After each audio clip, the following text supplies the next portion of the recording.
Well, it took about an hour or more this morning, and some MAP gas.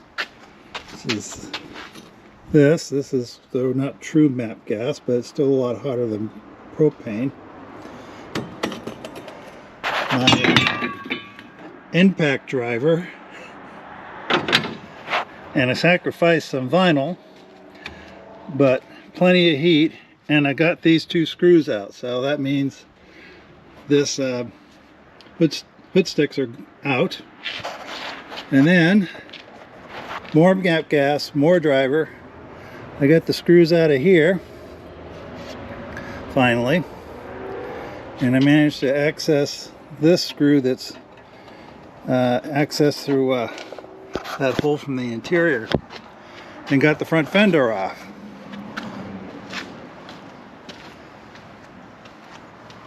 It was quite a struggle, but it's done now. And the other thing I noticed, I mean, I originally just thought somebody had cut a hole for a speaker, but look at this, how perfectly round that is and how square the notches are. Makes me think that was from the factory. And that's an awful nice hole, even if a dealer put it in, because I mean, I suppose a radio must have been an option on these, would have been just mono.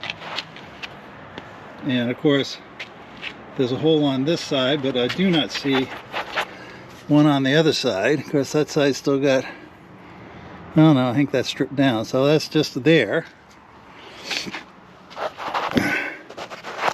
I've not been able to get these off yet because these bolts are rusted off on the inside. They're just spinning. But you're gonna need rocker, and this way, well, I probably can get this one out. This one's just gone, but this thing definitely needs rocker panels for sure. And this is all just rotted out. The floors are pretty soft too. I may just go ahead and get a pair of floors, all the bits for the rocker panels. They had a ton of plastic on here where the bottom of the fenders were soft. Let's see. But this is pushed out to give you some extra room for your foot, which the other side is not, I don't think.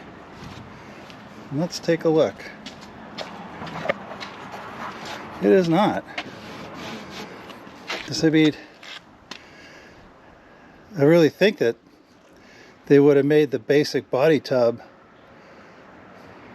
you know, switching to left-hand drive or right-hand drive, but this really looks like this is a left-hand drive tub. So the speaker's on the right, footwell room on the left, which for me, I got big feet, that'll come in handy. But I don't know. I have not worked on a car this old. I've worked on some TR3s, boy, a long time ago, and I didn't notice any of this. And I do know, they were shooting for the American market. I think 90% of all the TRs, or at least the earlier ones, were sold in North America, so that'd be USA and Canada. Also, the windshield came right off. I was surprised. It had been on there for a long time, but it has Dutch fasteners. Those came off, and then it just slid forward.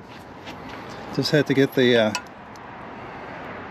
these wiper arms came off with the windshield. I'm not familiar with these ones either. These seem to be some sort of a collet and a screw.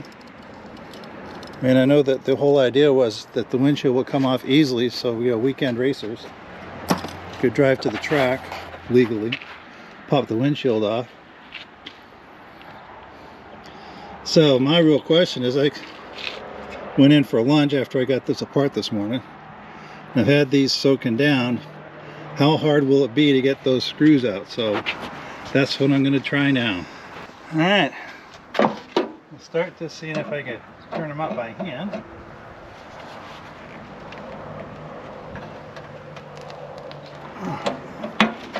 Alright, but with a little persuasion.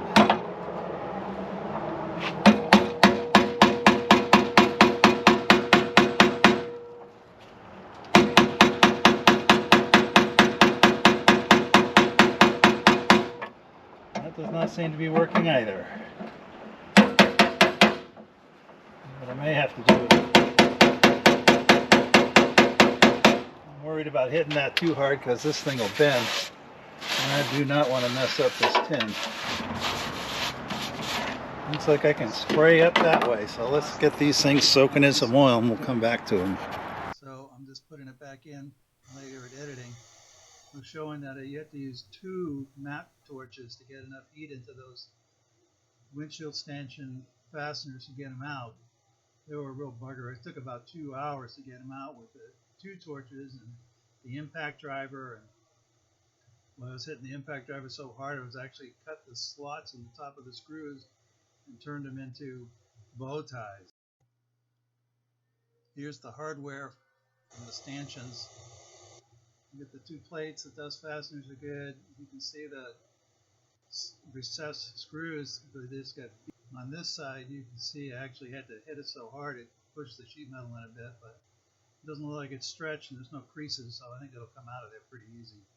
Kind of hard to get behind it because there's a piece of sheet metal behind the cowl right there, but I think I can go in through the holes here and pull it out with a slide hammer or something, work my way up anyway. But we'll see. Project for another day. So this audio got lost too, but don't forget to like and subscribe. And we will see you on the next time. I'm sorry for the fingers on the edge of the photo on some of these. I forgot to take my camera holding device out, so I was just kind of grabbing it around the edges.